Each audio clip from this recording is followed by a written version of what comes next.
आरोही graduation के बाद UPSC की तैयारी करना चाहती थी, लेकिन उसके पिता की आर्थिक स्थिति ऐसी नहीं थी कि बेटी की पढ़ाई में इतना पैसा खर्च कर सकें। इसलिए उन्होंने उसकी शादी करना ही उचित समझा और फिर आरोही की शादी निकुंज के साथ कर दी गई। शादी की पहली रात जब निकुंज ने उसे देखा तो उसने पूछा, आरोही, क्या ये शादी तुम्हारी मर्जी के खिलाफ हुई है? क्या तुम इस शादी से खुश नहीं हो? ये सुनते ही आरोही की आंखें भर आईं। वह बोली, नहीं निकुंज जी, ऐसी बात नहीं है। तो फिर तुम इतनी उदास क्यों हो? मैं उदास इसलिए नहीं हूँ कि मेरी शादी आपके साथ हुई है, बल्कि मैं इसलिए उदास हूँ कि हमारी शादी होने से मेरा सपना टूट गया। साफ साफ कहो आरोही, मुझे तुम्हारी बातें समझ नहीं आ रही। मुझे गलत मत समझना निकुंज जी। दरअसल मैं यूपीएससी की पढ़ाई करना चाहती थी, कुछ बनना चाहती थी। मैं चाहती थी कि मैं कलेक्टर बनूं, मेरे पिताजी का और मेरे पूर्वजों का नाम रोशन हो, लेकिन मेरे पिताजी के पास पैसा नहीं था, इसलिए उन्होंने मेरी शादी कर दी। क्या तुम आगे पढ़ना चाहती थी? अब इस बारे में सोचने से क्या फायदा। पगली, मैं तो कुछ और ही समझा था। अच्छा चलो, अब ये आंसू पोंछ लो, मैं हूं ना, मैं आगे पढ़ाऊंगा तुम्हें, तुम्हारे सारे सपने पूरे करूंगा। ये रात आरोही की सबसे खूबसूरत रात थी। जागते हुए भी उसकी आंखों में कुछ बनने के सपने तैर रहे थे। अगले दिन आरोही की सास ललिता बोली, बहू, आज तुम्हारी पहली रसोई है तो खाना बनाना पड़ेगा। ठीक है माँ जी, लेकिन खाने में क्या बनाऊं? देखो बहू, अभी घर में कुछ मेहमान रुके हुए हैं, इसलिए खाना अच्छे से बनाना। अपनी जेठानी पूनम की मदद ले लेना। फ्रिज में भिंडी रखी होगी, भरवा भिंडी और भरवा परवल बना लेना। साथ में पूरी और कुछ मीठा बना लेना। भरवा भिंडी और भरवा परवल? क्यों, बनाने नहीं आते क्या? अरे अगर नहीं आते तो पूनम मदद कर देगी। माँ जी, बनाने तो अच्छे से आते हैं, लेकिन इतने सारे मेहमानों के लिए बनाने में तो बहुत समय लगेगा।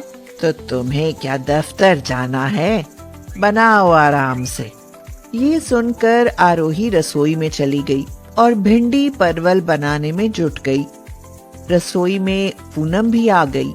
वह बोली, अरे वाह, तुम्हें तो भरवा सब्जियां बनानी आती हैं। सारी तैयारी कर भी ली?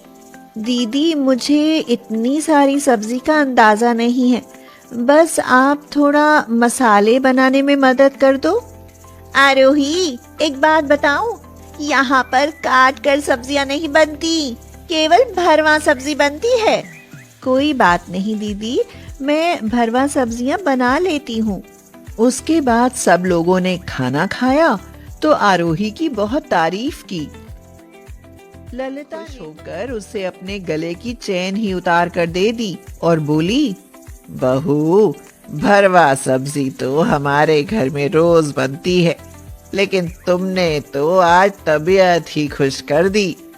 बड़ी बहू ने भी कभी इतनी अच्छी सब्जी नहीं बनाई। आरोही अपनी तारीफ सुनकर बहुत खुश हुई।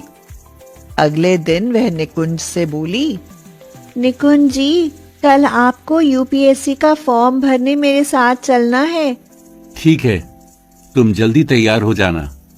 अगले दिन जब वो दोनों बाहर जाने लगे तो ललिता बोली, अरे तुम दोनों कहाँ चले? माँ, आरोही को आगे पढ़ना है, इसलिए उसका फॉर्म भरने जा रहे हैं। कोई बात नहीं बेटा, मैंने आगे पढ़ने लिखने के लिए कब मना किया है, लेकिन घर के काम भी तो जरूरी हैं। तुम बहुत अच्छी सब्जी बनाती हो, तो एक काम करो, पहले भरवा शिमला मिर्च बना जाओ, उसके बाद जहां मर्जी हो चली जाना। आरोही परेशान होती हुई बोली, निकुंज जी, भरवा शिमला बनाने में तो बहुत समय लग जाएगा। कोई बात नहीं आरोही, अगर तुम माँ की बात मानोगी तो माँ तुम्हें कभी पढ़ने के लिए नहीं रोकेंगी। तुम एक काम करो, पहले फटाफट सब्जी बना लो, तब तक मैं बैंक में एक चेक जमा करके आता हूँ। आरोही ने जल्दी जल्दी सब्जी बनाई, पूनम ने रोटियां सेकी और सबको खाना देकर वह निकुंज के साथ चली गई। इसी तरह दिन गुजरते जा रहे थे। आरोही ने अपनी पढ़ाई शुरू कर दी। उसको दिन रात पढ़ाई करते देख पूनम ललिता से बोली, देखा माँ जी अपनी छोटी बहू को, लगता है पढ़ लिख कर कलेक्टर बनेगी। अगर ये से रहेगी तो घर के काम कौन करेगा? मैं सही कह रही हूँ माँ जी, लगाम कस लो, वरना वह दिन दूर नहीं जब वह आपके सिर पर बैठकर इस घर में राज करेगी और हम तुम दोनों एक कोने में पड़े रहेंगे। ललिता के दिमाग में ये बात घर कर गई और वह सोचने लगी, अरे ये आरोही को किस तरह व्यस्त रखा जाए जिससे उसे पढ़ने का टाइम ही नहीं मिले। हाँ, उससे दोनों टाइम भरवा सब्जियां बनवाऊंगी, फिर तो उसे पढ़ने का टाइम ही नहीं मिलेगा। हाँ, उसने आरोही को आवाज दी और बोली, आरोही, पढ़ाई पूरी हो गई हो तो जरा भरवा करेले बना लो। लेकिन माँ जी, सुबह तो भरवा बैंगन बनाए थे। क्या बहू, तुम्हें अब तक नहीं पता चला कि हमारे घर में सब्जियां काट कर नहीं, सिर्फ भरकर बनाई जाती हैं। सब्जी तो बड़ी बहू भी बना ले, लेकिन जो तुम्हारे हाथ में स्वाद है वो पूनम के हाथ में कहाँ। आरोही ने देखा घड़ी में शाम के 8 बजे थे। वह मन में सोचने लगी, अगर भरवा बैंगन बनाने बैठ गई तो पढ़ाई कब करूंगी? पूरे 10 बजने हैं, लेकिन बनानी तो पड़ेगी। एक काम करती हूँ, किताब यहीं रख लेती हूँ, पढ़ती भी रहूंगी और खाना भी बनाती रहूंगी। फिर तो ललिता अब रोज नई नई फरमाइशें रखने लगी, कभी भरवा बैंगन, कभी भिंडी, कभी कुछ। उधर उसकी परीक्षा भी नजदीक आ रही थी। आरोही की चिंता बढ़ने लगी। परीक्षा के समय तो ललिता ने उससे पड़ोसियों के लिए भी भरवा सब्जी बनवानी शुरू कर दी। अब आरोही क्या करे?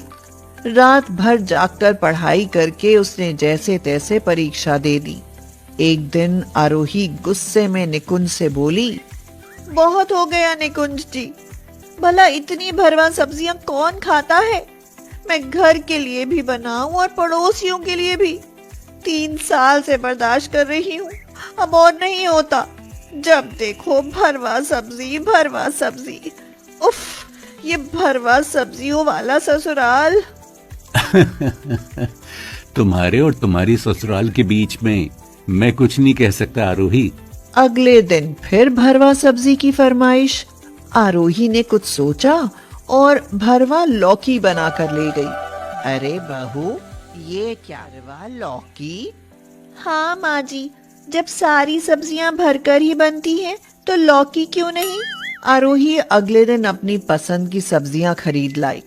फिर क्या था, सुबह बड़ा कटहल भरवा, शाम को तुरई भरवा, अगली सुबह बड़ा कद्दू भरवा। अरे बहू, ये आज क्या बना डाला? माँ जी, बैंगन, भिंडी, परवल, शिमला खाते खाते बोर हो गई। अब जब भरकर ही बनाना है तो कद्दू ही सही। लेकिन इतना बड़ा कद्दू? तो क्या हुआ माँ जी, काट काट कर खाओ, है तो भरवा। मुझे तो लगता है बहू, भरवा सब्जियों के चक्कर में तुम पागल हो गई हो।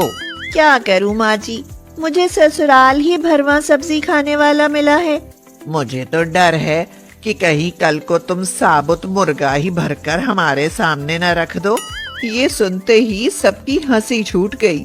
माँ जी, भरवा सब्जी तो भरकर ही बनाई जाती है। कुछ ही देर बाद निकुंज बाहर से दौड़ा हुआ आया और बोला, आरोही, तुम कलेक्टर बन गई। मेरे पास अभी अभी मेल आया है, तुम कलेक्टर बन गई हो।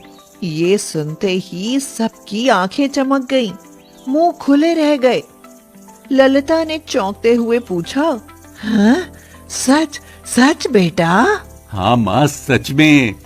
अब तुम एक कलेक्टरनी की सास हो। बहू, पूरा दिन तो तुम्हारा रसोई में भरवा सब्जी बनाने में निकल जाता था, फिर भी तुमने इतनी मेहनत करी कि कलेक्टर बन गई। मैं तो चाहती थी कि रसोई संभालने के चक्कर में तुम्हारी पढ़ाई छूट जाए। वो तो मैं पूनम की बातों में। बात काटते हुए पूनम बोली, अरे अरे बधाई, अब मैं भी तो कलेक्टर की जेठानी हुई। मैं तो पहले से ही कहती थी कि आरोही एक ना एक दिन हमारा नाम जरूर रोशन करेगी। माँ जी, मैं कुछ भी बनूं, लेकिन रहूंगी तो आपकी बहू ही। मगर अति हर चीज की बुरी होती है। मुझे माफ करना बहू, अब कभी तुमसे भरवा सब्जियां नहीं बनवाऊंगी। क्यों नहीं बनवाओगी? भरवा सब्जी तो बनेगी, पर रोज नहीं, सिर्फ कभी कभी। उसके बाद उनके घर में बस किसी मौके पर ही भरवा सब्जी बनने लगी।